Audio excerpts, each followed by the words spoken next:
Phone মার্কেটে কোনো hit মডেলের pro max, plus max, ultra max এই ধরনের উত্তরসূরি দেখা গেল, মনিটর মার্কেটে আসলে এই ধরনের সাকসেসর টাইপ মডেল বা সাকসেসরের যে ফলো আপ টাইপ মডেল ওরকম কিছু দেখা যায় না। এমন না যে একেবারেই দেখা যায় না, কিছু কিছু ব্র্যান্ডের দেখা যায়, যেমন আসুসের VX229 এর কথা আমার খুব মনে পড়তেছে। এটার VX229 ছিল, VZ229 ছিল, তারপর VH229 ছিল। তো এই ধরনের একটা ভ্যারিয়েশন আসে, কিন্তু ঘুরে ফিরে ওই 229 বা 22 ইঞ্চের একটা সাকসেসর ছিল এবং এই মনিটরটাও বলতে গেলে একটা সিঙ্গেল মডেলকেই সার্ভ করতেছিল সিঙ্গেল প্রাইস ব্র্যাকেটের মধ্যে। তো যাই হোক, 100 হার্জ আসার পরে এই মনিটর মার্কেটে একটা ব্র্যান্ডের মডেল খুব ভালো মতো অ্যাটেনশন গ্র্যাব করে। এক্ষেত্রে ভিউসনিক প্রথম দিকেই আসে এবং সে সময় থেকে এখন পর্যন্ত ভিউসনিকের একটা স্ট্রং হোল্ড রয়েছে এই প্রাইস ব্র্যাকেটে, আই মিন বাজেট প্রাইস ব্র্যাকেটে, যেখানে 100 হার্জের সাথে 22 ইঞ্চ ফর্ম ফ্যাক্টরের সাথে আসে এই মনিটরটা। তবে আমি যে মনিটরটা নিয়ে আজকে কথাবার্তা বলবো সেটা বলতে গেলে একটা প্রিভিয়াস মডেলেরই একটা সাকসেসর ভার্সন বলা চলে এবং সেই ব্র্যান্ডটা হলো ভিউসনিক, যেটা কিনা বলতে গেলে 100 হার্জের মনিটরগুলো যখন রিলিজ হতে থাকে তখনকার দিকে একদম ফার্স্ট দিকের মনিটর এবং এই ঘোস্টিং এর দিক থেকে বলতে গেলে একটা স্টেবল টাইপের পারফরমেন্স দিয়ে এসেছে ভিউসনিকের এই মডেলটা। সে মডেলটা হচ্ছে ভিউসনিক VA2209। এই মডেলটা এত বছর সার্ভ করে আসলো, এই মডেলটারই একটা রিফ্রেশ ভার্সন হিসেবে আমরা পেতে যাচ্ছি ভিউসনিক VA221AH মডেলটা। এই মডেলটাকে VA229 এরই একটা সাকসেসর মডেল হিসেবে বলা হচ্ছে, যদিও মডেল নাম্বারে কিছুটা স্লাইটলি চেঞ্জেস রয়েছে। তবে এটা কি আসলে VA229 এর সাকসেসর হিসেবে নিজের নামটা ধরে রাখতে পারবে কিনা, কিংবা প্রাইস ব্র্যাকেটে এর থেকে বেটার পারফরমেন্স দিতে পারবে কিনা, সে ব্যাপারে আজকে আলাপ আলোচনা হবে। রিভিউতে আছি আমি অতুল, ফিরছি ইন্ট্রো পরে এবং আপনারা দেখছেন পিসি বিল্ডার বাংলাদেশ।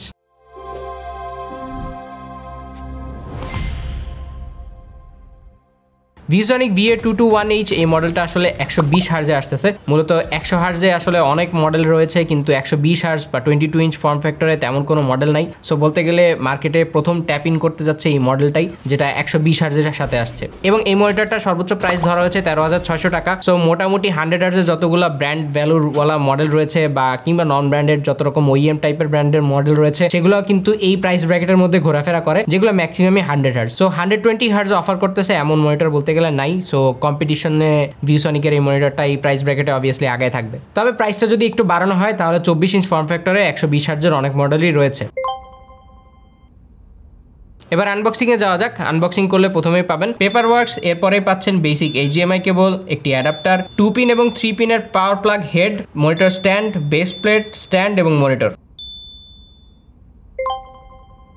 মনিটর অ্যাসেম্বল প্রসেসটা ইউজুয়াল থেকে একটু ইউনিক। এক্ষেত্রে মনিটরের অ্যাসেম্বল প্রসেসটা টুললেসই বলা চলে। তবে আনবক্সিং করার পরে যে জিনিসটা সবচেয়ে ভালো লেগেছে, যে মনিটরটার 3 পিন এবং 2 পিন যে পাওয়ার প্লাগের যে হেডটা রয়েছে সেই হেডটা থাকাতে সেক্ষেত্রে অনেকের বাসায় দেখা যায় যে 3 পিন পাওয়ার কর্ড নেই, তারা ইজিলি 3 পিনটাকে সোয়াপ করে 2 পিন লাগিয়ে দেন মনিটরটা ইউজ করতে পারবে। আলাদা করে 3 পিন পাওয়ার প্লাগ খোঁজা সেই ভেজালটা এক্ষেত্রে অনেকটাই কমিয়ে দিয়েছে ভিউসনিক। সো জিনিসটা একটা মডিউলার অ্যাপ্রোচ, যেটা ইউজুয়ালি সচরাচর মনিটর মার্কেটের অন্যান্য ব্র্যান্ডের কোথাও আসলে দেখা হয় নাই। সোফার এটা একটা ভালো টাচ বলা চলে।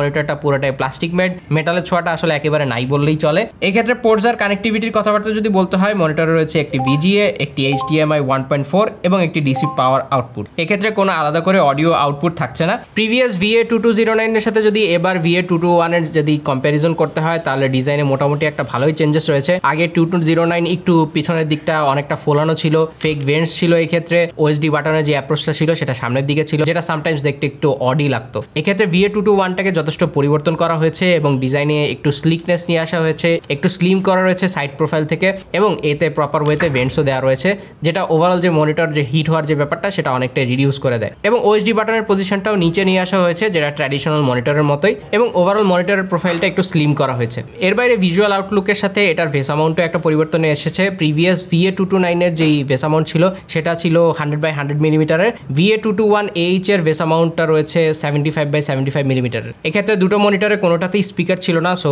এই নতুন মডেলেও কোনো ধরনের স্পিকার থাকতেছে না। তবে ম্যাসিভ চেঞ্জের কথা যদি বলতে হয় তাহলে আসি এর প্যানেলের দিক থেকে, কারণ এটা টিপিক্যাল 100 হার্জ না, এটা একটা 120 হার্জের 22 ইঞ্চের ফুল HD প্যানেল। অবশ্যই এটা একটা IPS প্যানেল এবং এই প্যানেলের যে সারফেসটা রয়েছে সারফেসে ইউজ করা হয়েছে 3H কোটিং, যেটা আপনার নখের দাগ বা আঁচড় থেকে কিছুটা হলেও সেভ করতে পারে। তবে ডিপ টাইপের যদি কোনো ক্ষত দেন সেটা অবশ্যই নিবে। এর বাইরে বাদবাকি স্পেসিফিকেশনগুলো একটা টিপিক্যাল বাজেট IPS রেঞ্জে যা হয়ে থাকে তাই। টিপিক্যাল যেই 250 নিটস ব্রাইটনেস, তারপর 1000:1 যে কন্ট্রাস্ট রেশিও ব্যাপারটা, তারপরে 16:9 যে অ্যাসপেক্ট রেশিও ব্যাপারটা, সেগুলো মোটামুটি অন্যান্য আইপিএস প্যানেলের মতোই, জাস্ট এতে 120 হার্জের রিফ্রেশ রেটই দেওয়া হয়েছে। এর বাইরে দুটো প্যানেলের যদি স্পেসিফিকেশন কম্প্যারিজন করতে হয় সেক্ষেত্রে এই মডেলগুলোতে থাকছে ভিউসনিকের দাবিকৃত সুপার ক্লিয়ার আইপিএস টেকনোলজির প্যানেল, রেজুলেশন ফুল এইচডি যেটা আগেই বলেছি। রিফ্রেশ রেটের পরিবর্তন এসেছে, যে ক্ষেত্রে ভিউসনিক VA2209 এ ছিল 100 হার্জ, সেক্ষেত্রে ভিউসনিক VA2218 এ থাকছে 120 হার্জ। রেসপন্স টাইম দুটো মনিটরে 1 millisecond, brightness same 250 nits, contrast ratio 1000:1, viewing angle 178 degree both vertical এবং হরাইজন্টালি। কালার গ্যামুট হিসেবেও এই মনিটরেও সেমই দাবি করা হচ্ছে, এক্ষেত্রে এনটিএসসিতে 72% এবং এসআরজিবিতে 104%। কালার সাপোর্ট হিসাবে এখানেও একই রকমই থাকছে, যেখানে রয়েছে 16.7 মিলিয়ন কালার সাপোর্ট, যেটা কিনা একটা 8 বিট, অ্যাকচুয়ালি বলতে গেলে 6 বিট প্লাস এফআরসির একটা কালার সাপোর্ট। এবং সর্বশেষ কম্প্যারিজন যদি বলতে হয়, এই প্যানেলটা একটু বেশি পাওয়ার কনজাম্পশন করে থাকে। টিপিক্যাল VA2209 আসলে 20 ওয়াটের মতো কনজিউম করতো, সেক্ষেত্রে এই VA2218টা 21 ওয়াটের মতো কনজিউম করে থাকে। সো আমাদের এক্সপেকটেশন বা স্পেসিফিকেশন যদি কম্পেয়ার করতে হয়, কালার রেজাল্ট অলমোস্ট কাছাকাছি হবে আগের প্যানেলটার থেকে, বা স্লাইটলি বেটার হইতে পারে। এক্ষেত্রে কালার রেজাল্টের কথাবার্তা যখন চলে আসতেছে, চলে যাওয়া যাক আমাদের টেস্টিং সাইডে। টেস্টিং ডিভাইস হিসেবে আমরা ইউজ করতেছি C6 HDR5000 from portrait displace, এবং সফটওয়্যার হিসেবে থাকতেছে ক্যালটেবেন আলটিমেট সফটওয়্যার। এক্ষেত্রে রেজাল্টের ব্যাপারে যদি কথাবার্তা বলতে হয়, কালার গ্যামুট টেস্টে আমরা প্রথমে পেয়েছি এসআরজিবিতে 92.4%, অ্যাডোবি আরজিবিতে 71.7%, DCI-P3তে 74.1%, NTSC-তে 70.2%। এক্ষেত্রে এসআরজিবি ডেল্টা ই ছিল 3.91, উইচ ইজ মোটামুটি অ্যাকসেপ্টেবল, আই মিন ইউজুয়াল থেকে একটু বেশি। এর বাইরে DCI-P3 ডেল্টা ই ছিল 5.32 এবং স্যাচুরেশন সুইপ ছিল 4.48। এক্ষেত্রে আমরা যখন মনিটরটা টেস্ট করি তখন মনিটরটা একেবারে রিসেট করা ছিল এবং ব্রাইটনেস ছিল 100%। So out of the box result ছিল এটা। সো এটাকে নিজের মতো করে যদি টুইক করে নেন তাহলে বেটার রেজাল্ট, কালার আউটপুটও পেতে পারেন। তবে আমরা ওল্ড মডেলের সাথে আসলে কম্প্যারিজন করার চেষ্টা করেছি, ওল্ড মডেলটা রিসেট অবস্থায় কেমন দেয় ভার্সেস এই নতুন মডেলটা রিসেট অবস্থায় কেমন দেয়। ওল্ড মডেলটা, আই মিন VA2209 মডেলটার কালার রেজাল্টের সাথে যদি কম্পেয়ার করতে হয়, তাহলে ওল্ড মডেলটার কালার রেজাল্ট ছিল এসআরজিবিতে ছিল 92.9%, যেখানে নতুন মডেলটার এসআরজিবি ছিল 92.4%, অ্যাডোবি আরজিবি ছিল 72.1%, যেখানে নিউ মডেলটার অ্যাডোবি আরজিবি ছিল 71.7%, DCI-P3তে ছিল ওল্ড মডেলে 75%, যেখানে নতুন মডেলটার DCI-P3 ছিল 74.1%, NTSC ছিল 71.1%, যেখানে নতুন মডেলটার NTSC ছিল 70.2%। এক্ষেত্রে ডেল্টা ই কম্প্যারিজন যদি করতে হয়, তাহলে আমরা পুরনো মডেলে পেয়েছি 3.56, যেখানে নতুন মডেলে ছিল 3.91, এবং P3 ডেল্টা ই ছিল 4.72 পুরনো মডেলে, যেখানে নতুন মডেলে P3 ডেল্টা ই ছিল 5.32, এবং সর্বশেষ স্যাচুরেশন সুইপ ছিল 3.77 পুরনো মডেলে, যেটা নতুন মডেলে এসে হয়েছে 4.48। এই ক্ষেত্রে নতুন মডেলটা আসলে একটু বেশি স্যাচুরেটেড কালার দিচ্ছে, সেই ক্ষেত্রে পুরনো বা VA229 এর যে মডেলটা ছিল আগের মডেলটা, সেটা একটু বেটার ব্যালেন্সড কালার দিচ্ছে। তবে দুইটা মনিটরই আমরা আসলে টুইক করি, মেজরিটি কেসে ইউজ করি। এক্ষেত্রে ভিউসনিক VA2209 আমাদের স্টুডিওর মান্না ভাই ইউজ করে, সে কন্টেন্ট ওয়াচিং বা হচ্ছে আমাদের ভিডিওর যে কালার টাইপের, কালার গ্রেডিং টাইপের কাজকর্ম থাকে সেগুলোর জন্য ইউজ করে। সো সেই মডেলটা আসলে সে তার মতো করে টুইক করে নিয়েছে যাতে বেটার কালার অ্যাকুরেসি পাওয়া যায়, এবং এই ক্ষেত্রে বলতে গেলে নতুন মডেলটার ক্ষেত্রেও একই জিনিসই অ্যাপ্লিকেবল হবে। স্পেশালি যারা ভিডিও এডিটিং করে থাকেন তাদের জন্য যদি এই মনিটরটা নিতে হয়, সেই ক্ষেত্রে কালারটা কিছুটা টুইক করে নিতে হবে, সো দ্যাট আপনি একটা বেটার কালার আউটপুট পান।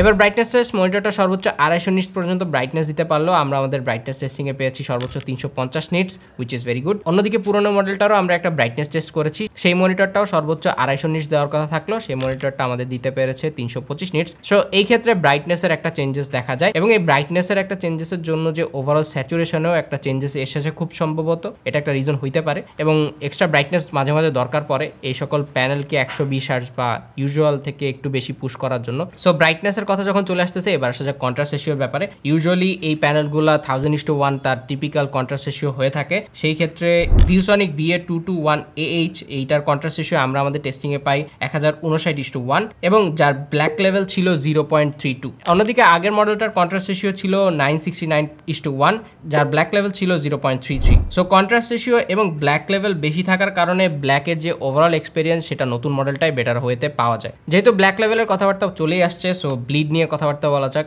আইপিএস প্যানেল, সো ব্লিড তো থাকবেই। সো সেই ক্ষেত্রে ভিউসনিক VA221AH থেকে আমরা খুব একটা ব্লিডিং পাই নাই, আই মিন আমাদের ইউনিটে লাকিলি তেমন কোনো ব্লিডিং ছিল না, আশা করি বাকি ইউনিটেও তেমন কোনো ব্লিডিং থাকবে না, যেটা একটা গুড সাইন আসলে। অন্যদিকে পুরোনো মডেলটার ব্যাপারে কথাবার্তা যদি বলতে হয়, তাহলে ভিউসনিক VA229 আমরা প্রায় বছরখানেক এর বেশি সময় ধরে এই মনিটরটা ইউজ করে আসছি। সো এত সময় ধরে ইউজ করার পর আমরা একটু কর্নারে এটার একটা ব্লিডিং দেখতে পাই, এবং ওভারঅল মনিটর মনিটরে একটা গ্লো ছিল, এত বছর ইউজ করার পরেও একটা গুড সাইন দিয়েছে। কারণ 3-4 বছর আগেও যখন আমরা ভিউসনিকের মনিটর টেস্ট করতাম, মানে অনেক আগের কথা আসলে, 3-4 বছর আগে, তখন 75 হার্জের ভিউসনিকের অনেক মডেল ছিল যেগুলো বছর খানিক পরেই অনেক ব্লিডিং ইস্যু ছিল। সেই তুলনায় ভিউসনিক অনেকটা ইমপ্রুভ করতে পারছে। আই মিন ভিউসনিক VA229 এর যদি রেফারেন্স নিতেই হয়, সেই ক্ষেত্রে মনিটরটা 1 বছরের মতো ইউজ করার পরেও মনিটরটা খুবই কমই ব্লিডিং দেখাচ্ছে আর কি। সেই হিসেবে নতুন যে মডেলটা ভিউসনিক VA221H, এই মডেলটা আসলে কম ব্লিড দেখাবে ফার্দার ওয়েতে, সেটা আশা করাই যাচ্ছে। তবে সেক্ষেত্রে আবারও বলে নেওয়া ভালো যে একই প্যানেলের একই মডেলের ডিফারেন্ট ভ্যারিয়েন্টে ব্লিড বা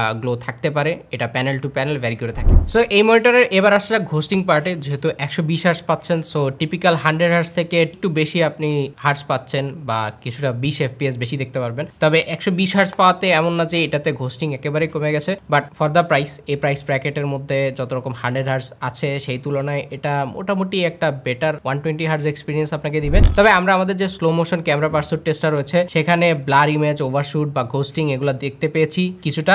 এবং এই মডেলটা যদি আগেরটার সাথে VA2209 এর সাথে যদি কম্পেয়ার করা হয়, সেই ক্ষেত্রে যদি কম্পেয়ার করা যায় জিনিসটা আসলে সেম হয় না, কারণ একটা 120 হার্জ, একটা 100 হার্জ, বাট দুইটার সাথে কম্প্যারিজন করতে গেলে দুইটা প্রায় কাছাকাছিই ছিল বলা চলে। সোফার 13,600 টাকায় আপনি 120 হার্জ পাচ্ছেন এবং 120 হার্জের থেকে একটা বেটার এক্সপিরিয়েন্স পাবেন, এটা সোফার বলাই যায়। এক্ষেত্রে ওভারঅল রেজাল্টটাকে যদি সামারি করে এক কথায় বলতে চাই, আপনার কনসার্ন যদি কালার রিলেটেড থাকে তাহলে পুরোনো মডেলটা, আই মিন VA2209টা হতে পারে আপনার জন্য ভালো অপশন। যদিও পুরোনো মডেলটা এমন না যে খুব বেশি পাওয়া যায়, আই গেস হয়তো বা মার্কেটে এটার প্রেজেন্সটা সেটা কমে যেতে পারে যদি আপনার গেমিং এর জন্য কনসার্নটা বেশি হয়। আই মিন আপনি 120 হার্জের পয়সা উসুল করতে চান আপনার এই বাজেট রেঞ্জে, কারণ 22 ইঞ্চের মধ্যে আসলে 120 হার্জ বলতে কিছু এক্সিস্ট করে না এখনো। সো সেই ক্ষেত্রে VA221AH একটা ভালো অপশন হতে পারে আপনার জন্য। তবে VA221AH এর কিছু ভালো এবং খারাপ দিক রয়েছে। ভালো দিকের ব্যাপারে যদি প্রথমে বলতে হয় তাহলে মেনশন করতে হয় এর যে পাওয়ার প্লাগের 3 পিন ভার্সেস 2 পিনের যেই সোয়াপ করার যে ব্যাপারটা, আপনি চাইলে 3 পিন থেকে 2 পিন সোয়াপ করে নিতে পারবেন, যেটা অন্য ব্র্যান্ডসগুলো খুব একটা দিয়ে থাকে না। সেই ক্ষেত্রে এটা একটা ভালো টাচ।